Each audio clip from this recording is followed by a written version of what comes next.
चलिए next subject pharmacognosy को start करते हैं, जिसका पहला चैप्टर जिसमें कुछ बेसिक सी बातें हैं। अगेन यहाँ पे हमारे पास हिस्ट्री है फार्माकोग्नोसी की, और ये हिस्ट्री पूरे वर्ल्ड लेवल की है, मतलब हर तरफ से जो जो मेन बातें थी वो थोड़ा देखेंगे यहाँ पर। आज के टाइम पे स्टेटस और स्कोप क्या है, स्टेटस मतलब अब आज फार्माकोग्नोसी किस रूप में आ गई है और क्या स्कोप है, दोनों मतलब ऑलमोस्ट सेम ही है, ठीक है। तो प्रेजेंट स्टेटस और स्कोप, चाहे स्टेटस आ जाए स्कोप आ जाए, आंसर हमारा क्या रहेगा, सेम रहने वाला है, ठीक है। तो डेफिनेशन स्टार्ट करते हैं। फार्माकोग्नोसी टर्म समझते हैं अच्छे से कि भाई इसके अंदर हम प्लांट वाली सारी चीजें पढ़ते हैं, तो आखिरकार ये टर्म्स कहां से आए हैं सारे और क्या मतलब है इनका। ओके चलिए, तो व्हाट इज फार्माकोग्नोसी। फार्माकोग्नोसी जैसी दिमाग में वर्ड आता है तो है ना, रटी रटाई डेफिनेशन बच्चे लिखना स्टार्ट कर देते हैं, ठीक है, याद है तो लिख सकते हो, बट इसका बेसिक मीनिंग समझो आखिर ये टर्म आया कहां से है, ठीक है। The word pharmacognosy derived from two Greek word, दो ग्रीक वर्ड से मिलकर बना हुआ है ये। ओके, पहला वर्ड है फार्माकॉन, जिसका मतलब होता है ड्रग या मेडिसिन, ठीक है, औषधि। फार्माकॉन मतलब दवाइयां, और ग्नोसिस मतलब नॉलेज, यानी कि दवाइयों की नॉलेज या जानकारी, और बन गया हमारा वर्ड फार्माकोग्नोसी, दो वर्ड से मिलकर के, ठीक है। तो फार्माकोग्नोसी का मतलब क्या हो गया, नॉलेज और स्टडी ऑफ ड्रग्स। सिंपल भाषा में बात की जाए तो इसका मतलब क्या है, नॉलेज और स्टडी ऑफ ड्रग। और ये चीज बेटा एमसीक्यू में पूछी गई है, एक बार याद रखेंगे इसको, ठीक है, कि भाई फार्माकोग्नोसी का मतलब, वहां डेफिनेशन नहीं पूछी थी, नॉलेज ऑफ ड्रग इस तरफ से ऑप्शन आया हुआ था। डेफिनेशन लिखने की बात आएगी तो ऑब्वियसली बात है, यह एक साइंस है। Pharmacognosy is the science that deals with the study of crude drugs. ध्यान रखेंगे, यहां पे दवाइयों की हम लोग स्टडी तो कर रहे हैं, लेकिन कौन सी दवाइयां पढ़ रहे हैं हम लोग, क्रूड। क्रूड मतलब जैसे कि क्या होते हैं, अपने पत्ते हैं, जड़े हैं, छाल हैं, इस नेचुरल फॉर्म में इसको स्टडी कर रहे हैं। Obtain from natural sources. अब नेचुरल सोर्सेस का ध्यान रखो, कुछ लोग फार्माकोग्नोसी को सिर्फ समझते हैं प्लांट, नहीं बेटा, केवल प्लांट नहीं, यहां पर लिखा हुआ है साफ साफ नेचुरल सोर्सेस। ऑप्शन आता है कई बार इसके अंदर कि pharmacognosy is the study of the drugs derived from plant, animals, ठीक है, micro organism, all of this. तो बच्चा प्लांट को टिक कर देता है, प्लांट इसका आंसर नहीं होगा, इसके अंदर सब आएंगे, प्लांट भी आएगा, एनिमल्स भी आएगा, मिनरल्स भी आएगा, माइक्रो ऑर्गेनिजम्स भी आएंगे, ठीक है। और जिनको अगर इस चीज में कंफ्यूजन हो तो वो बच्चा चैप्टर नंबर 5 को उठाकर देख सकता है, उसके अंदर जो दवाइयां हमको पढ़नी है, हर कैटेगरी की दवाइयां हैं, हनी बी से जो मिल रही है वो भी हैं, प्लांट से मिल रही है वो भी है, और जो फंगस वगैरह से मिल रही है उसके बारे में जिक्र है, ठीक है। तो pharmacognosy is the study of crude drugs obtained from natural sources, not only from plants. Very important. बच्चा यहां कंफ्यूज हो जाता है कि प्लांट या कुछ और, ठीक है, वेरी इंपॉर्टेंट, नेचुरल सोर्स, फिर हाईलाइट कर रहा हूं इस चीज को मैं, ठीक है।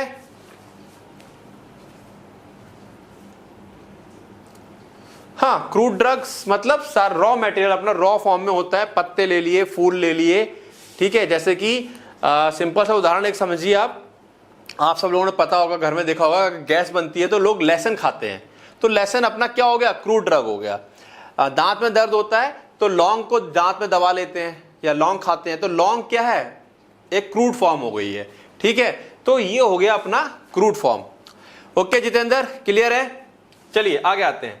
अब क्या कह रहा है, इट इनकम्पासेस, इसके अंदर क्या क्या चीजें कवर्ड होती हैं। इसमें हम लोग जो भी नेचुरल सोर्स में ड्रग मिल रहा है उसको आइडेंटिफाई करते हैं, ढूंढते हैं एक्चुअली है क्या चीज ये, एक्सट्रैक्ट करते हैं, भाई निकालने का तरीका कि दवाई वहां से एक्सट्रैक्ट कैसे की जाएगी।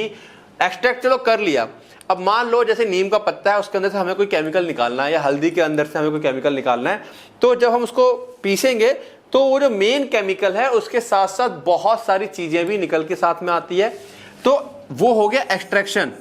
और उन बहुत सारी चीजों में से जब हम अपना एक ड्रग अकेला अलग करते हैं, that is the isolation. Clarity रखना हर टर्म की, ठीक है। देन कैरेक्टराइजेशन, जाहिर सी बात है कैरेक्टराइज करेंगे क्या है, कहां एक्ट करता है, ठीक है। कैरेक्टराइजेशन ऑफ बायोएक्टिव कंपाउंड, कि है ना, बायोएक्टिव क्यों कहा गया है, क्योंकि हमारी बॉडी पे एक्ट कर रहा है, from these natural sources as well as the study of their biological and pharmacological properties। फिर उसकी हम बायोलॉजिकल और फार्माकोलॉजिकल प्रॉपर्टीज को भी स्टडी करते हैं। ठीक है, क्लियर है। अच्छा, हिंदी वाले बच्चे भाई कोई प्रॉब्लम हो तो बता देना, क्योंकि मैं एक्सप्लेन कर दे रहा हूं और यहां पर थोड़ा सा जैसे कि जो इसको मैं हिंदी में बता देता हूं, नीचे थोड़ी सी मैंने कहा ना साइंटिफिक वाली हिंदी लिखी होती है, तो जो हिंदी वाले बच्चे हिंदी में लिख रहे हैं, अच्छा जैसे मैं एक्सप्लेन कर रहा हूं हिंदी में वैसा भी लिख सकते हैं, बट कोशिश यही कीजिएगा कि जो ये थोड़ी सी जैसे जैव सक्रिय बायोएक्टिव के लिए वर्ड है, ठीक है, तो निष्कर्षण एक्सट्रैक्शन के लिए वर्ड है, आइसोलेशन पृथक्करण के लिए वर्ड, आइसोलेशन के लिए पृथक्करण वर्ड है, तो आप लोग इसका ही इस्तेमाल करें, कोई और शब्दों का इस्तेमाल ना करें। ठीक है, okay. Again very important question पूछा गया है एग्जाम में, कई बार पूछा जा चुका है अब तक, who coined the term pharmacognosy, pharmacognosy शब्द किसने दिया। तो यहां पर एक कंफ्यूजन है, अभी हिस्ट्री में हम लोग देखेंगे, उस कंफ्यूजन को दूर करेंगे। अगर ये आंसर आता है, क्वेश्चन आता है, तो आपको सिर्फ और सिर्फ क्या लिखना है, 1815 में C.A. सिडलर ने ये टर्म दिया था, आंख बंद करके ये नाम लिखना है, कोई और नाम नहीं लिखेंगे। ठीक है, वो जर्मन के थे, मेडिकल स्टूडेंट थे, और उन्होंने अपनी एक थीसिस लिख रहे थे एनालिटिका फार्माकोग्नोस्टिका, और इसी में उन्होंने टर्म दिया था। नो डाउट फार्माकोग्नोसी एक होता है ना करके टर्म्स पहले से आ रहा था, बट इसको कहते हैं ना ऑफिशियली रिकॉग्नाइज करवा दिया था C.A. सिडलर ने, तो इसीलिए इनका ही नाम लिया जाता है कि भाई इन्होंने ही कॉइन किया था। ठीक है, ये क्वेश्चन भी आता है भैया फादर ऑफ फार्माकोग्नोसी कौन है, तो फादर ऑफ फार्माकोग्नोसी कौन है, डायस्कोराइड्स। ठीक है, ये ग्रीक फिजिशियन थे, इनको फादर ऑफ फार्माकोग्नोसी कहा जाता है। क्लियर, तो ये कुछ क्वेश्चन आए हुए हैं। Who is the father of medicine, ये हम सब लोग जानते हैं, फादर ऑफ मेडिसिन कौन है, हिप्पोक्रेट्स। हिप्पोक्रेट्स को हम लोग फादर ऑफ मेडिसिन कहते हैं, और इनके ही द्वारा एक फेमस ओथ, शपथ है जो डॉक्टर को आज भी दिलाई जाती है ना, कि हम मरीजों का भला करेंगे, अपना हित नहीं देखेंगे, मरीजों का हित देखेंगे, वगैरह वगैरह देखेंगे, तो वो आज भी जिसको हम हिप्पोक्रेट्स ओथ के नाम से पहचानते हैं, वो डॉक्टर्स को जब पास आउट करते हैं तो वो कसम खिलाई जाती है। जैसे फार्मेसी ओथ होती है, वैसे ही मेडिकल बच्चों के लिए मेडिकल ओथ होती है, जो कि एक्चुअली हिप्पोक्रेट्स ओथ के नाम से, शपथ के नाम से जानी जाती है। ठीक है, अब देखो हिस्ट्री ऑफ फार्माकोग्नोसी अगर क्वेश्चन आता है तो इसमें बहुत ज्यादा, मैं पहले बोल चुका हूं कि हिस्ट्री का कोई भी सर और पैर नहीं होता है, तो लिखना क्या है, मैं सिर्फ सिलेक्टेड चीजें ही आपको बता रहा हूं और उतना ही लिखेंगे, उससे आप लोगों को क्या होगा, पूरा मार्क्स मिल जाएंगे, कहीं भी दाएं बाएं भटकने की जरूरत नहीं है। अब फार्माकोग्नोसी है, इसके अंदर दवाइयों का जिक्र चल रहा है, तो सबसे पहले हम थोड़ा सा वर्ड जो है इसमें दवाई की, भाई ये जो शब्द है दवाई, ये कहां से आई, ये देना चाहते हो यहां दे दो, बाद में दे दो, जो कोई दिक्कत वाली बात नहीं है। तो ड्रग को एक्सप्लेन कर दो कि ड्रग ये आया कहां से, इसका इतिहास थोड़ा सा बता दो। बहुत पहले की बात है, ठीक है, एक्चुअली फ्रेंच में ड्रोग कहा जाता था, यानी कि सूखी दवाइयां, जो सूखे हर्ब होते ना, उनको ड्रोग कहा जाता था। अच्छा, कुछ लोग ये भी कहते हैं कि कुछ स्कॉलर्स कि भाई ये डच वर्ड है ड्रूग, उसका मतलब भी ड्राई होता है। तो खैर जो भी है, फ्रेंच में इसको ड्रोग कहा जाता था, ड्राई हर्ब, ठीक है, सूखी जड़ी बूटी, और डच में इसको ड्रूग कहा जाता था, ये भी क्या है, ड्राई वर्ड है इसका। तो ड्रोग आ जाए या ड्रूग आ जाए ओके है, दोनों में सेम ही मतलब है, सूखी जड़ी बूटियों से इसका मतलब होता है। ठीक है, अब बात करें some documents of ancient times, अगर पुराने टाइम के कुछ डॉक्यूमेंट्स हम लोग उठा के देखते हैं जो कि खुदाई में मिले हमें, ठीक है, खुदाई समझते हो ना, खुदाई होती है तो प्राचीन काल की चीजें मिलती है, वहां से फिर हम आइडिया लगाते हैं कि कैसे कैसे क्या क्या रहा होगा। तो जो प्राचीन टाइम के कुछ खुदाई हुई है, चाइना, इंडिया, इजिप्ट और ग्रीस, ये 4 कंट्रीज ऐसी हैं जहां पर हमें फार्माकोग्नोसी से रिलेटेड बहुत सारी चीजें देखने को मिलती हैं। इन 4 कंट्री का योगदान बहुत ज्यादा देखने में आता है। ठीक है, यहां पर plants were used for medicinal purpose a long time before the Christian era began. जो क्रिश्चियन एरा था अपना, जो है ना, बिफोर क्राइस्ट बोलते हैं हम लोग, उससे बहुत बहुत बहुत पहले से ये कंट्रीज प्लांट्स को एज अ मेडिसिन के तौर पे इस्तेमाल कर रहे थे। ठीक है, तो इसमें आपको थोड़ा थोड़ा सबके बारे में बताना है। जैसे चाइना के बारे में पहले बात करेंगे, यानी कि हम इसको पार्ट में डिवाइड कर सकते हैं कि पहला है एंशिएंट पीरियड। तो एंशिएंट पीरियड में थोड़ी थोड़ी बातें इन सब के बारे में आपको डिस्कस करनी पड़ेंगी। अब ये याद करो, कैसे भी करो, ये आपको थोड़ा सा रखना पड़ेगा, और यही वो इंपॉर्टेंट पॉइंट भी है हिस्ट्री के, जहां से आपके एमसीक्यू आएंगे तो आएंगे, अदरवाइज नहीं आएंगे। ठीक है, तो एंशिएंट चाइना की बात करें तो यहां पर एक नाम आता है शेन नुंग। ठीक है, शेन नुंग लगभग 2700 BC की बात है, डेट थोड़ी आगे पीछे हो सकती है, उससे फर्क नहीं पड़ेगा। ये एक शासक थे हैज रिटन द फर्स्ट पेंसाउ, ठीक है, नेटिव हर्ब, एक किताब लिखा जिसमें उन्होंने लगभग 365 ड्रग्स को क्या किया, क्लासिफाई किया, यानी कि उनके बारे में बताया और उनको डिवाइड किया 3 कैटेगरी में। टोटल 365 दवाइयों का अध्ययन किया, उनको रिसर्च करी और उनको 3 कैटेगरी में डिवाइड कर दिया। पहले 120 कैटेगरी को उन्होंने एम्परर कहा, यानी कि ये जो दवाइयां हैं ये राजा हैं, शासक हैं। क्यों? क्योंकि ये जो थे herbs of high food grade, इनकी क्वालिटी बहुत अच्छी थी, नॉन टॉक्सिक थे and can be taken in large quantities, इसके बड़े अमाउंट में खाने से भी फर्क नहीं पड़ता था और लंबे समय तक हम इसको यूज कर सकते थे, साइड इफेक्ट वगैरह देखने को नहीं मिलते हैं, ठीक है। तो ऐसी दवाइयों को उन्होंने क्या कहा, एम्परर कहा।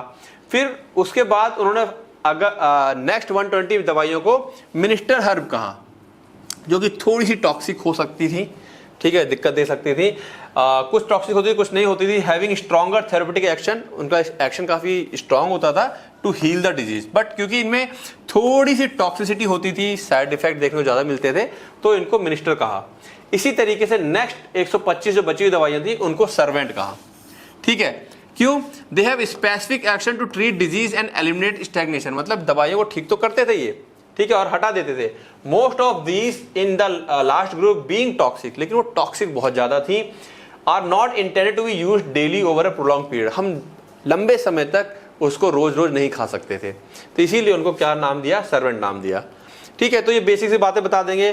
फिर शेनुंग ने ही क्या क्या बहुत सारे हर्ब्स को एग्जामिन किया, जैसे बार्क, छाल थे, रूट थी, जो कि आज भी हम लोग फार्मेसी में पढ़ते हैं, जैसे कि पोडोफाइलम इन्होंने रिसर्च किया था, rhubarb, ginseng, stramonium, cinnamon bark and ephedra, ये सब इनके ही द्वारा पढ़ी गई हैं और जिनको आज भी फार्मेसी में क्या है, मान्यता प्राप्त है, मतलब स्टडी की जाती है और हम लोग उसको समझते हैं।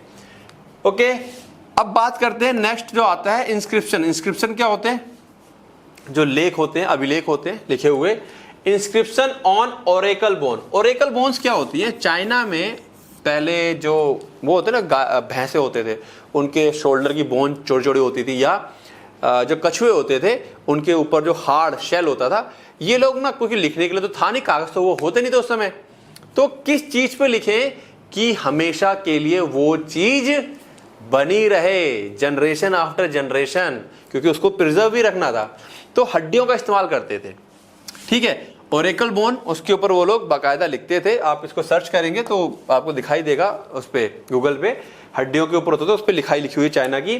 फ्रॉम द शांग डायनेस्टी, ठीक है, डिस्कवर्ड इन होनन प्रोविंस, जो होनन प्रोविंस थे वहां पे शांग डायनेस्टी में ये सब मिले हैं, जो कि प्रोवाइड करवाते हैं a record of illness, medicine and medical treatment. इनके ऊपर बहुत सारी बीमारियां, उसकी मेडिसिन और मेडिकल ट्रीटमेंट के बारे में लिखा हुआ है, ठीक है।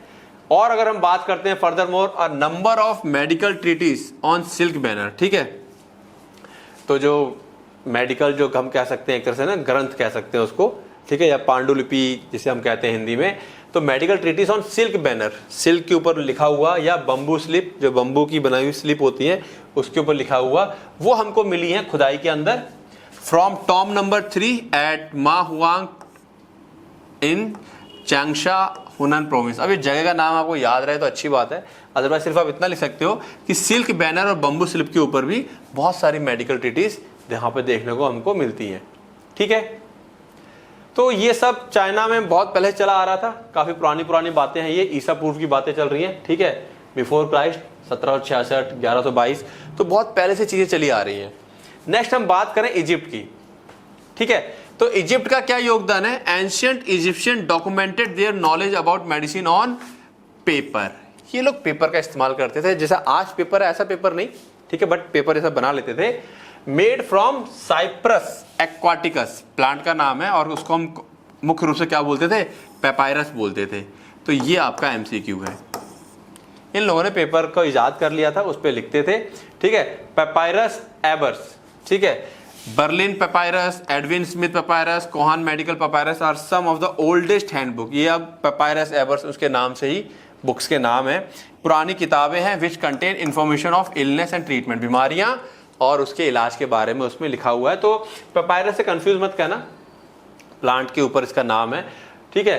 तो इसको जो जो डॉक्यूमेंट होता है उसको पेपायरस कहते हैं, और कौन सा प्लांट है वो साइप्रस एक्वाटिकस का है, ठीक है। In ancient Egypt and Mesopotamia clay tablet, ये भी देखने को मिली है। जो क्ले होता है जैसे चिकनी मिट्टी होती है, उसकी टैबलेट बना करके और उसके ऊपर लिखते थे, जो कि आज भी खुदाई मिली है, उसके ऊपर लेख मिले हैं। ठीक है, were use to document knowledge of drug dating back 3000 BC। लगभग जो उनका डेटिंग करते हैं हम लोग, कार्बन डेटिंग इन क्ले टैबलेट्स की, तो वो 3000 BC से भी पुराने देखने को मिलते हैं। ठीक है, तो इजिप्ट का भी काफी बड़ा योगदान रहा है यहाँ पर। देन इंडिया की बात करें तो इंडिया भी पीछे नहीं है। द चरक संहिता और सुश्रुत संहिता, 2 फाउंडेशनल टेक्स्ट ऑफ आयुर्वेदा, जो बहुत सारी अलग अलग और भी ब्रांचेस है, लेकिन इनकी हम मेन बात करेंगे आयुर्वेदा के अंदर, जो कि करीब करीब 1000 BC पुरानी है। ठीक है, detail the medicinal properties of numerous plant, इनके अंदर क्या है, देखो क्वेश्चन अब मान के चलो कि अगर आता है MCQ में पुराने में, तो इन 2 किताबों के ऊपर आएगा, चरक संहिता और सुश्रुत संहिता। इसके अंदर प्लांट्स, मिनरल और एनिमल्स प्रोडक्ट्स के बारे में बहुत सारी बातें लिखी हुई थी, और किन किन बीमारियों को ठीक करते हैं, बहुत सारी ऐसी बातें उसके अंदर लिखी हुई थी। These text provide a systematic approach to the use of natural substance for health and healing. किसी नेचुरल सब्सटेंस को सिस्टमैटिक तरीके से कैसे इस्तेमाल करेंगे, कैसे खाएंगे, कितने दिन खाएंगे कि बीमारी ठीक हो जाएगी, ये सारी बातें प्रॉपर तरीके से इसके अंदर हमको देखने को मिलती हैं। क्लियर है? ओके, बात करते हैं ग्रीक और रोम की। इनका काफी बड़ा योगदान रहा है, इनके बहुत सारे साइंटिस्ट हैं जिनको हम बार बार पढ़ते रहेंगे। ठीक है, Greek scientist contributed much to the knowledge of natural history, natural. ठीक है, तो इनका काफी बड़ा योगदान रहा है, जिसमें सबसे बड़े वो रहे हैं इनके हिप्पोक्रेट्स। ठीक है, इसको हम फादर ऑफ मेडिसिन भी कहते हैं, and remembered for his famous oath. ठीक है, अभी हम लोग ऊपर देख लिया था, जो फेमस ओथ है जिसको डॉक्टर्स लोग आज भी खाते हैं, कसम लेते हैं, तो वो आज भी फेमस है।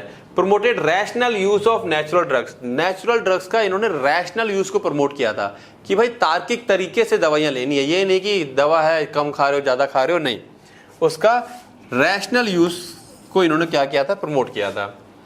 दूसरे जो साइंटिस्ट हैं यहाँ पर, साइंटिस्ट कह लो या फिलोसफर पहले बोलते थे, थियोफ्रास्टस, नाम सुना होगा क्लास 11th की बायोलॉजी के अंदर। ये ग्रीक फिलोसफर थे और बॉटनिस्ट थे, and known as the father of botany, इनको हम फादर ऑफ बॉटनी भी कहते हैं। इनका क्या वो रहा है, he studies of plant led the scientific foundation for the identification and classification of medicinal plant. इन्होंने जो प्लांट के ऊपर स्टडी करी ना, उसकी वजह से साइंटिफिक फाउंडेशन की एक नींव पड़ी कि साइंटिफिकली हम लोग प्लांट को कैसे आइडेंटिफाई करें और कैसे क्लासिफाई करें, इसकी नींव इन्होंने रखी।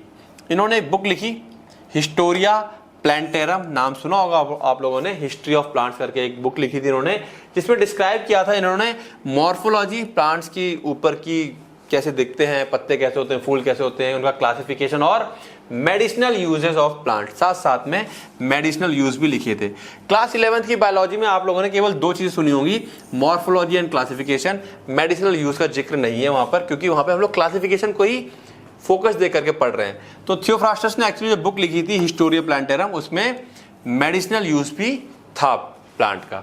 ठीक है, इन्होंने एक और बुक लिखी थी, डी कॉसियस प्लांटेरम, यानी कि causes of plants. Explain causes of plant मतलब प्लांट को ग्रोथ कैसे मिलती है, उनका रिप्रोडक्शन कैसे होता है, एनवायरमेंटल कौन कौन से फैक्टर उनको प्रभावित करते हैं, वो सारी बातें प्लांट्स के बारे में लिखी थी। तो कहीं ना कहीं फार्माकोग्नोसी के इतिहास में इनकी इन बुक्स का काफी बड़ा रोल है। ठीक है, तो देखो फिर कह रहा हूं मैं, सारी बातें नहीं लिख रही हैं, जैसे थियोफ्रास्टस है तो ये सारे पॉइंट मिला करके आप 1 या 2 लाइन में इसको खत्म कर सकते हैं। ठीक है, नेक्स्ट बात करें डायस्क्राइड्स, इनका रोल थोड़ा इंपॉर्टेंट है। रोड्स डी मैट्रिया मेडिका, ये बुक का नाम याद रखेंगे बेटा, one of the earliest and most influential books on medicinal plants. काफी पुरानी और काफी प्रभावित करने वाली बुक है ये, जो कि मेडिसिनल प्लांट्स के ऊपर लिखी गई है। ठीक है, चलिए, डी मैट्रिया मेडिका लैटिन में इसका मतलब होता है ऑन मेडिकल मटेरियल्स, यानी कि मेडिकल मटेरियल्स के बारे में बातें, या on medicinal substances, is one of the oldest and most influential book on medicinal plants and natural drugs. ठीक है, कहीं ना कहीं बात रिपीट होगी थोड़ी सी, वो कोई बात नहीं। इंपॉर्टेंट फैक्ट की बात करें यानी कि इस बुक के बारे में, तो बुक का नाम क्या है, डी मैट्रिया मेडिका। ऑथर कौन थे, इनका पूरा नाम आ गया, पेडानियस डायस्क्राइड्स। कब लिखी गई थी, 50 से 70 AD के बीच में। लैंग्वेज क्या थी, ग्रीक। ठीक है, सब्जेक्ट क्या था, इन्होंने डिस्क्राइब किया था natural drugs obtain from plants, animal and minerals. ये इनके मेन सब्जेक्ट्स है। इसके अंदर importance, consider the foundation of pharmacognosy and herbal medicine. ठीक है, इसकी इंपॉर्टेंस क्या है, ये कहीं ना कहीं फाउंडेशन क्रिएट करती है फार्माकोग्नोसी की और हर्बल मेडिसिन की नींव इस बुक ने रखी। द बुक डिस्क्राइब, बुक ने क्या डिस्क्राइब किया, करीब करीब 600 medicinal plant, 5 animal drive drugs और 90 मिनरल ड्राइव ड्रग्स। ठीक है, 600 औषधीय पौधे, 5 पशु से उत्पन्न होने वाली औषधियां और 90 खनिज से उत्पन्न होने वाली औषधियों के बारे में जिक्र था डिटेल में। तो ये इस बुक के अंदर लिखा हुआ था। ओके, देन फोर्थ नाम आता है इसके अंदर Pliny the Elder. Pliny the Elder was a Roman naturalist. ठीक है, रोम के रहने वाले थे ये, नेचुरलिस्ट थे, फिजिशियन थे एंड ऑथर, साथ साथ में ऑथर भी थे, यानी बुक लिखी थी इन्होंने। Who contributed significantly to the documentation of natural medicine, जिन्होंने काफी ज्यादा बहुत सारी बातें लिखी थी नेचुरल मेडिसिन के ऊपर, डॉक्यूमेंटेशन। ठीक है, इनके योगदान की बात करें, इन्होंने एक फेमस इंसाइक्लोपीडिया लिखा था, क्या नाम था उसका, नेचुरलिस्ट हिस्टोरिया, यानी कि नेचुरल हिस्ट्री प्लांट्स के बारे में, जहां पे करीब करीब 1000 मेडिसिनल प्लांट्स को उन्होंने डिस्क्राइब किया था। कई सारे drugs from animals and mineral sources, उनको भी इन्होंने क्या किया था, डिस्क्राइब किया था। Compiled information on the identification, collection and medicinal uses of natural substance. इस बुक के अंदर कौन सी इंफॉर्मेशन है कि कैसे पहचानेंगे, कैसे कलेक्ट करेंगे, ठीक है, प्लांट्स को कलेक्ट करने का तरीका, और मेडिसिनल यूज क्या क्या रहेंगे नेचुरल सब्सटेंस के, ये सारी बातें इन्होंने इसके अंदर लिखी थी। तो अगर आप ये सारी बातें नहीं लिखना चाहते, कोई बात नहीं, नाम लिख करके उनका एक बुक का नाम लिख सकते हो और सिंपल लिख सकते हो कि इस बुक का काफी बड़ा योगदान रहा है, इन्होंने इस बुक में करीब करीब 1000 प्लांट्स के बारे में डिस्क्राइब किया हुआ है। इस तरीके से आप शॉर्ट फॉर्म में भी इसका आंसर बना सकते हैं। Now the gallon, very important नाम, ये आपको हमेशा याद रखना है ये। ठीक है, इनका जिक्र जरूर होना चाहिए। ये ग्रीक फिजिशियन थे, ठीक है, साथ साथ में फार्मासिस्ट थे, who greatly influenced pharmacy and pharmacognosy. इन्होंने फार्मेसी और फार्माकोग्नोसी दोनों को ही प्रभावित किया था। इनके योगदान की बात करें तो develop methods for the preparation and compounding of medicine from natural drugs, very important. इन्होंने तरीके इजाद किए कि भाई दवाई को प्रिपेयर कैसे किया जाए और कंपाउंड कैसे किया जाए। ठीक है, इनके जो तैयार मतलब जो दवाई बनाने के तरीके हैं उनको हम लोग गैलेनिकल्स प्रिपरेशंस या सिंपली गैलेनिकल्स बोल देते हैं। ठीक है, जैसे कि इन्होंने टिंचर बनाया, एक्सट्रैक्ट्स बनाए, डिकॉक्शन बनाए, इन्फ्यूजन बनाए, ऑइंटमेंट बनाए, तो इनको हम गैलेनिकल बोल देते हैं या गैलेनिकल प्रिपरेशन बोल देते हैं। इसीलिए काफी इंपॉर्टेंट है गैलेनिकल्स, सॉरी गैलेंस। ठीक है, इनका नाम जरूर याद रखना है। इनकी प्रिपरेशन को गैलेनिकल्स बोलते हैं। जब कोई बोलेगा भैया गैलेनिकल कौन सा है, तो भाई टिंचर होगा, एक्सट्रैक्ट होगा, डिकॉक्शन होगा, इन्फ्यूजन होगा, ऑइंटमेंट होगा।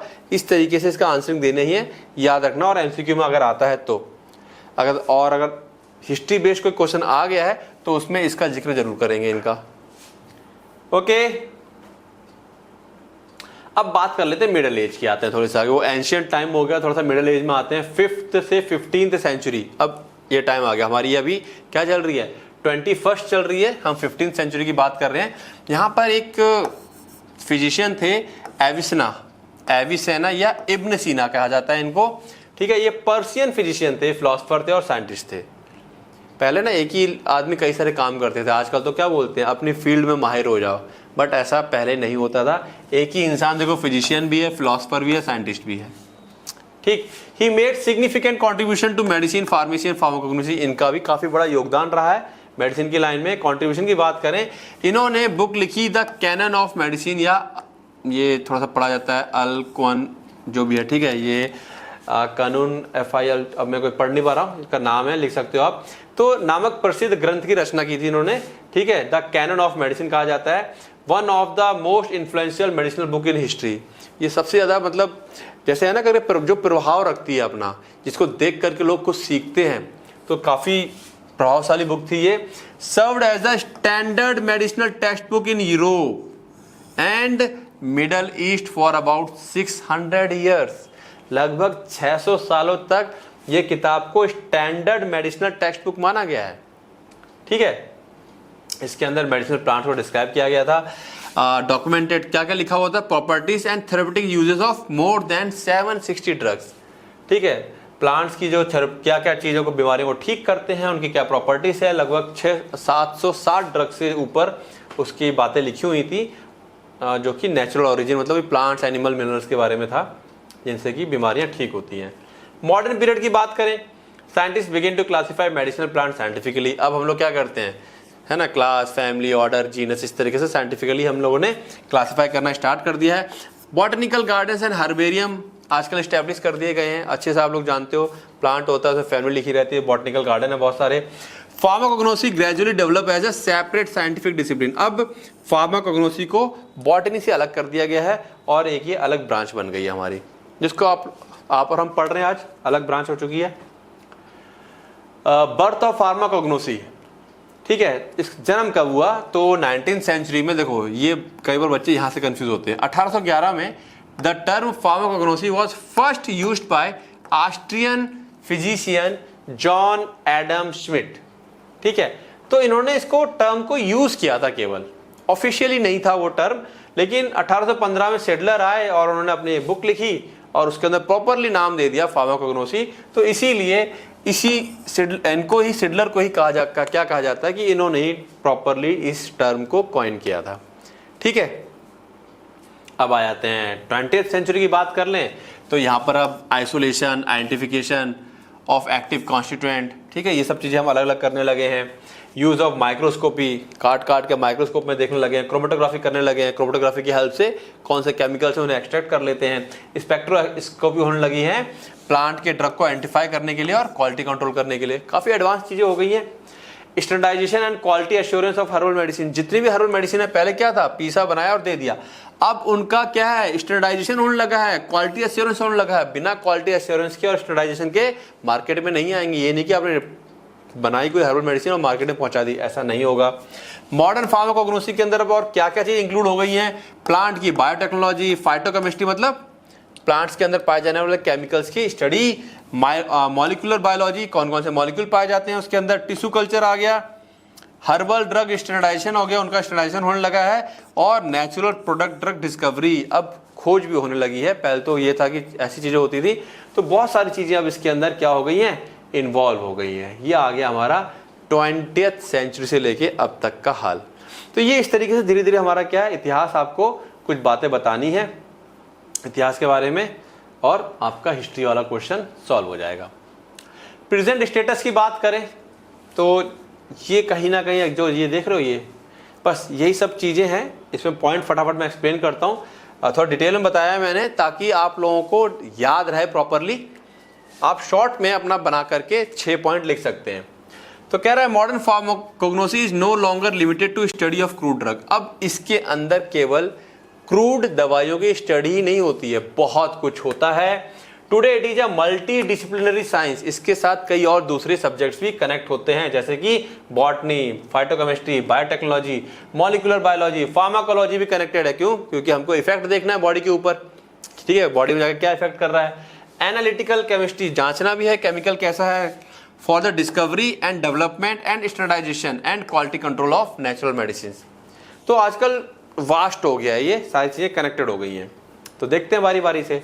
तो सबसे पहला इसका स्कोप देख ले, मतलब एक ही बात है, आज का स्टेटस क्या है या स्कोप कह लो। तो भैया ड्रग डिस्कवरी एंड डेवलपमेंट की बात करें तो क्या क्या होता है, identification of bioactive compound from plant. तो हम लोग प्लांट, अलग जंगलों में जाते हैं, नए नए प्लांट्स की सर्च करते हैं, उसके अंदर कौन सा केमिकल है जो बायो एक्टिव है, बॉडी को बजा के इफेक्ट कर सकता है, हम उसकी खोज करते हैं। मरीन ऑर्गेनिजम्स, बहुत से जीव जंतु समुद्र में ऐसे पाए जाते हैं जिसके अंदर से जो केमिकल्स निकलते हैं वो काफ़ी इफेक्टिव होते हैं ह्यूमंस के लिए। Fungi and other natural resources, ठीक है। देन उसकी स्क्रीनिंग करते हैं, स्क्रीनिंग फॉर फार्माकोलॉजिकल एक्टिविटी, जो भी केमिकल्स हम लोग निकलते हैं। तो देखो डिस्कवरी एंड डेवलपमेंट है, हम ढूंढेंगे कि भाई कोई प्लांट मिल जाए, कोई ऑर्गेनिज्म मिल जाए, कोई फंगस मिल जाए जिसके अंदर बायोएक्टिव केमिकल पाया जाता है, उसको फिर हम क्या स्क्रीन करेंगे, ठीक है, फाइंड न्यू लीड कंपाउंड, उसके अंदर से उस केमिकल को बाहर निकालेंगे। Then drug formulation and development, उस केमिकल से फिर हम क्या बनाते हैं, ड्रग बना लेते हैं, ठीक है। तो ड्रग डिस्कवरी एंड डेवलपमेंट ये आज का स्टेटस हो गया कि ऐसा होने लगा, और ये इसका स्कोप भी हो गया। Herbal medicine and nutraceutical, herbal drug standardisation, तो जो हर्बल मेडिसिन है, पहले क्या था, पीसा काढ़ा बनाया हो ना पुराने तरीके, तो बोतल में भरा और दे दिया। अब उसका स्टैंडर्डाइजेशन भी होता है, क्यों, ताकि इंश्योर हो सके प्योरिटी। क्योंकि अब आज का, पहले क्या है, पहले जो लोग हुआ करते थे वैद्य वगैरह जो भी बना रहे हैं, उनको डर होता था कि मेरी औषधि साफ सुथरी बने, अच्छी बने, क्योंकि पेशेंट का खराब हुआ था मेरी जिम्मेदारी है। आजकल क्या है, नकली चीज़ें बहुत आने लगी हैं, तो इसीलिए इंश्योरिंग द प्योरिटी, पोटेंसी मतलब कि वो वाकई में इफेक्टिव है, उसके अंदर केमिकल्स हैं वो वाले कि नहीं है, और safety of herbal medicine bye identifying active compound and setting quality control standards, तो उनकी भी आजकल जांचें होती हैं, होने लगी हैं। Formulation of herbal supplements for wellness and disease prevention. अब हर्बल सप्लीमेंट्स आने लगे हैं ना, आयुर्वेदिक मेडिसिन आने लगे कि इसको खा लो, सेहतमंद रहो, ये बीमारी नहीं होगी, बाल नहीं झड़ेंगे, ठीक है। तो तमाम हर्बल सप्लीमेंट्स आने लगे हैं फॉर वेलनेस, सेहत बनाने के लिए, और डिजीज, कोई बीमारी ना हो उसको रोकने के लिए। Development of nutraceutical from natural products. आजकल न्यूट्रास्यूटिकल्स बहुत सारे बन के आने लगे। न्यूट्रास्यूटिकल्स क्या होते हैं, ऐसे केमिकल्स या यूं कह लो कि प्राकृतिक उत्पादों से न्यूट्रास्यूटिकल का विकास जो आहार अनुपूरक, मतलब डाइट खाते हैं हम लोग नेचुरली डाइट के तौर पे, लेकिन उससे हमारी बहुत सारी बीमारियां भी ठीक हो जाती हैं। Which are increasingly popular as dietary supplement, और ये आजकल डाइटरी सप्लीमेंट्स के तौर पर, यानी कि हमारे खाने के तौर पर, कि कुछ खा रहे हो कोई और चीज़, इससे बढ़िया इनको खाओ, पेट भी भरेगा और आपको बीमारियां भी नहीं होंगी, ठीक है। क्लियर है। न्यूट्रास्यूटिकल अलग से चैप्टर आएगा, वहाँ डिटेल में समझेंगे इसको हम लोग। Next, traditional medicine system. अब ट्रेडिशनल मतलब जो पारंपरिक हमारी चिकित्सा प्रणाली है, जैसे आयुर्वेदिक है, ये सब चीजें हैं, तो pharmacognosy is closely linked to traditional medicine system. Obviously बात है भाई, फार्माकोग्नोसी में प्लांट का सारा मेन चीज होती है, प्लांट एनिमल का, तो आयुर्वेदा है अपना, जो चाइनीज मेडिसिन है, यूनानी सिद्धा, इससे डायरेक्टली क्या है, लिंकअप है। तो यहाँ पर स्कोप हमारा क्या बनता है, वैलिडेशन ऑफ ट्रेडिशनल रेमेडीज, क्या वो वैलिड है, क्या वाकई में वो उसको बीमारी को ठीक करती है, ये ऐसी चली आ रही है। Scientific research to validate the efficacy and safety of traditional medicinal plant used in ancient system.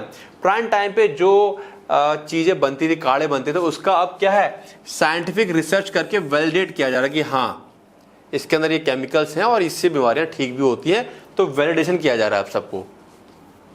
Integration with modern medicine, अब जो पुरानी पद्धति है उनको मॉडर्न मेडिसिन के साथ जोड़ा भी जा रहा है। Bridging traditional and modern practices by combining pharmacognostic research with conventional medicinal approach. तो यहाँ पे हम सिंपली क्या कर रहे हैं, वही कि जो उसके अंदर मेन केमिकल्स होते हैं, ठीक है, उसको निकालेंगे, उससे हम इसकी फार्माकोग्नोसी हेल्प से, उससे हम फिर अपने प्रॉपर टैबलेट या कैप्सूल, आजकल आते हैं ना हर्बल कैप्सूल्स आते हैं, हर्बल टैबलेट्स आ रही हैं, तो आपस में क्या हो रहे हैं, कनेक्ट किए जा रहे हैं। फोर्थ है biotechnology and bio engineering. Plant tissue culture हो रहा है। प्लांट टिश्यू कल्चर क्यों कर रहे हैं हम लोग, ठीक है, the use of biotechnological method to cultivate medicinal plant. कोई मेडिसिनल प्लांट है, बहुत दुर्लभ है, बहुत दूर जाना पड़ता है, तो हम उसको टिश्यू कल्चर की हेल्प से उसके पार्ट्स को, पत्तों को लैब में ही बना लेंगे and produce bioactive compounds in vitro. और वो बहुत भारी मात्रा में बना लेते हैं, तो उससे हमको केमिकल इजीली मिल जाता है। वो प्लांट्स के लिए हमें बहुत दुर्लभ जगहों पे जाना नहीं पड़ता है। Microbial biotechnology, exploring microorganism like bacteria and fungi for producing antibiotic enzymes and other therapeutic. आजकल ये हो ही रहा है, एंजाइम्स वगैरह निकालते हैं हम लोग, एंटीबायोटिक डेवलप करते हैं माइक्रो ऑर्गेनिज्म से। तो माइक्रोबियल बायोटेक्नोलॉजी, ये भी किसके अंदर आएगा, फार्माकोग्नोसी के अंदर ही आएगा। हमने देखा था नेचुरल सोर्सेज से जो चीज हमें मिल रही है वो सब फार्माकोग्नोसी के अंदर है। Bio transformation and biosynthesis, using microorganisms और enzyme to transform natural product into valuable bioactive compound. कुछ जो नेचुरल प्रोडक्ट्स हैं उसको हम लोग बायोएक्टिव कंपाउंड में बदल लें, जैसे कि नॉर्मली हम लोग दूध को दही में बदलते हैं तो पेट हमारा सही हो जाता है। तो इसी तरीके से बहुत से ऐसे केमिकल्स हैं जिसको हम लोग बदल करके माइक्रो ऑर्गेनिज्म की हेल्प से, एंजाइम की हेल्प से उसको चेंज कर लेते हैं और ज़्यादा पावरफुल और एक्टिव कंपाउंड में। ये सब चीज़ें नेचुरली हो रही है, तो ये इसका स्कोप आ रहा है। Pharmacovigilance and safety assessment, yes, जो भी हर्बल मेडिसिन आजकल मार्केट में आ रही है उसको फार्माकोविजिलेंस हो रही है कि भाई कोई उसके लॉन्ग टर्म टॉक्सिक इफेक्ट तो नहीं आ रहे हैं। Toxicological studies, evaluating the safety and potential side effect of herbal drugs and supplement. Market में अवेलेबल आ गया है, रिसर्च वगैरह हो चुकी है, लॉन्ग टर्म में 5 साल 10 साल खाने के बाद कोई इफेक्ट तो नहीं आ रहे हैं, एडवर्स ड्रग रिएक्शन तो नहीं हो रहे हैं। भाई हमने एक्सपेरिमेंट किया था 5000 लोगों के ऊपर, अब पूरी दुनिया खा रही है उसे, ठीक है, अब 5 लाख लोग खा रहे हैं, हो सकता है किसी के अंदर कोई एडवर्स रिएक्शन देखने को मिल रहा है। तो फार्माकोविजिलेंस एंड सेफ्टी असेसमेंट भी इसके अंदर हो रहा है आज के टाइम पर। Cosmetic and personal care, herbal बहुत सारे क्रीम्स आ रही हैं आजकल, ठीक है। Development of herbal cosmetic, exploring natural ingredients for skin care, है ना, नेचुरल वो आती हैं क्रीम्स वगैरह आ रही है कि भाई इनको लगाइए ग्लो करेगा नेचुरली। हेयर केयर आ रहे हैं आजकल, बड़ा था वो आदिवासी तेल एक बहुत चल रहा था, सुना होगा, ठीक है। देन कॉस्मेटिक फॉर्मुलेशन, बहुत सारी हर्बल्स आ गई हैं आजकल। Then cosmeceuticals, product that combine cosmetic and pharmaceuticals, अब दोनों को कंबाइन कर दिया हमने। यहां पर क्या थेरेपेटिक बेनिफिट भी है, सच एज एंटी एजिंग, बुढ़ापा नहीं आएगा, स्किन हीलिंग, स्किन फट रही है गड़बड़ है वो ठीक होगा, and protection from environmental damage. तो फार्मास्यूटिकल्स मतलब बीमारी भी ठीक हो रही है और कॉस्मेटिक का भी काम कर रहा है। एनवायरमेंटल एंड कंजर्वेशन एफर्ट्स, हमको ये भी देखना है कि बहुत सारे प्लांट्स जो हैं जिनसे हमको बहुत अच्छे केमिकल मिल रहे हैं बीमारियों को ठीक करने के लिए, ऐसा तो नहीं है अपने फायदे के लिए हम उन प्लांट्स को काटे चले जा रहे हैं और वो एक्सटिंक्ट हो जाए, ठीक है।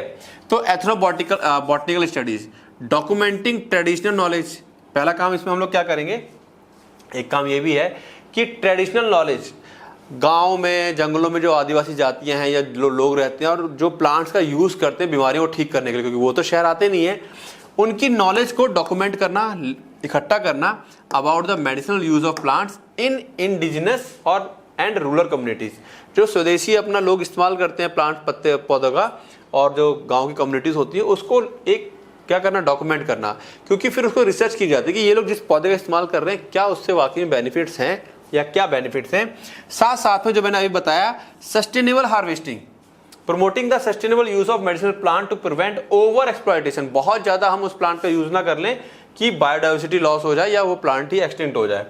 साथ साथ में conservation of endangered species used in traditional medicine through cultivation, कोई अगर प्लांट की प्रजाति एक्सटिंक्ट होने की कगार पे है, इंडेंजर्ड है, तो हम उसको कल्टीवेट करेंगे या उसका टिश्यू कल्चर इस्तेमाल करेंगे, उस प्लांट को नहीं काटेंगे और प्रिजर्व करेंगे ताकि वो लॉन्ग टर्म अर्थ पे बना रहे, ठीक है। तो कहीं ना कहीं अब आज के टाइम पे बहुत बड़ा इसका स्कोप हो गया है, बहुत बड़ा जो आज के टाइम पे है इसकी चीज़ें हो गई हैं, केवल ये ड्रग तक ही सीमित नहीं है। नेक्स्ट आते हैं रिसर्च एंड एकेडमिया, अब रिसर्च भी होती है, टीचिंग हो रही है, पढ़ा रही है, जैसे मैं पढ़ा रहा हूँ तो यहाँ पे भी इसका क्या स्कोप आ गया है। Teaching and academic role in universities, research हो रहे हैं संस्थाओं के अंदर, ठीक है, with pharmacognosy being a course subject, pharmacognosy एक कोर्स सब्जेक्ट के तौर पे पढ़ाई भी जा रही है और रिसर्च भी की जा रही है। Research in phytochemistry and medicinal botany to explore new compounds, ठीक है, फाइटोकेमिस्ट्री यानी कि प्लांट्स के अंदर पाए जाने वाले केमिकल्स, और medicinal botany to explore new compound, नए नए कंपाउंड्स को एक्सप्लोर करने के लिए, मेडिसिनल प्लांट्स को एक्सप्लोर करने के लिए, और natural sources for therapeutic potential, इन सब की रिसर्च चल रही है, रिसर्च हो रही है। Pharmaceutical industry, manufacturing herbal formulations, बहुत सी फैक्ट्रीज ऐसी हैं जो हर्बल फॉर्मुलेशन बना रही हैं, तो इंडस्ट्री के अंदर भी फार्माकोग्नोसी आ जाती है हमारी।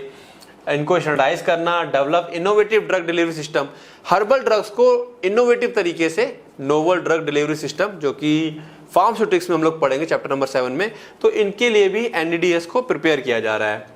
क्वालिटी कंट्रोल और स्टैंडर्डाइजेशन के तरीके इनके लिए खोजे जा रहे हैं ताकि सेफ्टी बनी रहे जो भी प्रोडक्ट मार्केट में लाया जा रहा है।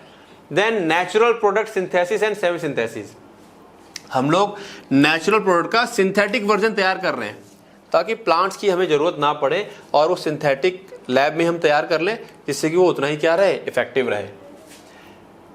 Global trade off medicinal plants and product, yes global trade, बहुत सारा रॉ मटेरियल एक कंट्री से दूसरी कंट्री में क्या होता है, ट्रांसपोर्ट किया जाता है, एक्सपोर्ट इंपोर्ट होता है। तो रेगुलेशन ऑफ हर्बल ड्रग्स, जब वो एक्सपोर्ट इंपोर्ट हो रहा है उसको कंट्रोल करने के लिए फार्माकोग्नोसी की नॉलेज बहुत जरूरी है। तो pharmacognosy help establish guideline, pharmacognosy की नॉलेज होगी तो हम लोग गाइडलाइन इस्टेब्लिश कर पाएंगे कि भाई किस टाइप का प्रोडक्ट या किस टाइप के हर्बल्स हैं उनका एक्सपोर्ट इंपोर्ट होगा, ठीक है। And standards for global trade, ऐसा तो नहीं कि पॉइजनस चीजों का हम लोग एक्सपोर्ट इंपोर्ट कर रहे हैं, पॉइजनस प्लांट्स होते हैं कुछ बहुत सारे। Export and import medicinal plant farm, ठीक है, बाय करने रिसर्च, ठीक है, वो घूम फिर के वही बात आ गई, उनके ऊपर रिसर्च करना है प्रॉपर, उनको आइडेंटिफिकेशन, कल्टीवेशन और यूज के ऊपर। तो global trade off medicinal plants, यहां पर क्या आ जाएगी, एक्सपोर्ट इंपोर्ट की बातें आ जाएंगी। नेक्स्ट है हमारे पास intellectual property right and bio prospecting. क्या मतलब है इसका, प्रोटेक्शन ऑफ इंडिजिनस नॉलेज। भाई जो स्वदेशी नॉलेज है, जैसे कि आपको बताऊं मैं, पुराने टाइम के लोग चोट लग जाती है या कुछ हो जाता है, हल्दी को लिया लगा दिया चोट पे, सूजन पे लगा दिया, या हल्दी का दूध पी लिया, ठीक है, तो ये क्या हो गया, इंटेलेक्चुअल प्रॉपर्टी राइट। अब एक टाइम ऐसा भी आया था कि हल्दी के ऊपर एक कंपनी ने पेटेंट ले लिया था। अब उसका पेटेंट लेने का मतलब है कि हल्दी का इस्तेमाल लोग बीमारी को ठीक करने के लिए नहीं ले पाएंगे।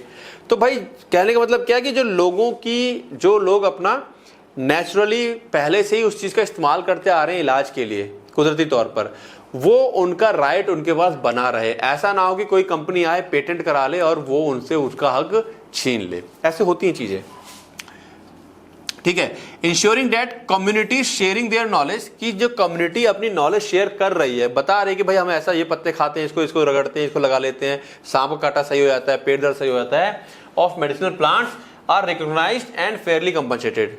कि भाई उसको रिकॉग्नाइज अगर कर लिया गया है तो उसको कंपनसेटेड फेयरली किया जाए, उसके ऊपर पेटेंट वगैरह ना हो, कोई ऐसा ना हो कि उनका कोई नुकसान हो जाए, ठीक है। पता चला वो किसी प्लांट का यूज करते हैं, ऐसा ना हो कोई कंपनी पेटेंट करा ले, उस प्लांट को इस्तेमाल करने से रोक लगा दे, ठीक है। ये सब चीजें देखनी है हमको। बायो प्रोस्पेक्टिंग यानी कि एक्सप्लोरेशन ऑफ बायोडाइवर्सिटी। बायोडाइवर्सिटी को हम और भी ज्यादा एक्सप्लोर करेंगे नए रिसोर्सेज के लिए विद पोटेंशियल कमर्शियल वैल्यू, जिससे कि हम लोग क्या कर सकेंगे, उसको ट्रेड कर पाएंगे, which can lead to drug development, जिससे कि ड्रग डेवलपमेंट होगा, और दूसरे इंडस्ट्रियल एप्लीकेशंस हम लोग उसमें इस्तेमाल कर पाएंगे, ठीक है। तो 11 हेडिंग्स हैं, आप कोई भी जो आपको पसंद हो, 6 से 8 हेडिंग, और जरूरी नहीं है कि हर हेडिंग में आप 2-2, 3-3 पॉइंट जो है वो दे।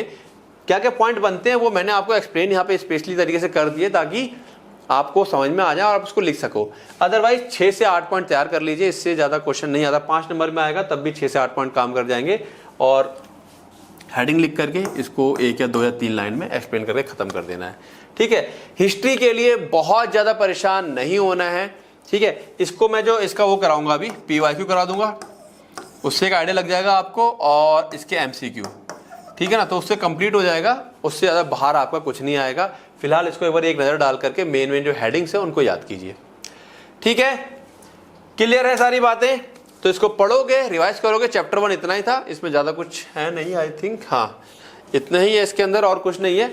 और नेक्स्ट हम कल स्टार्ट करेंगे सोशल फार्मेसी का चैप्टर नंबर 1। ओके, चलिए मिलते हैं कल। Good night.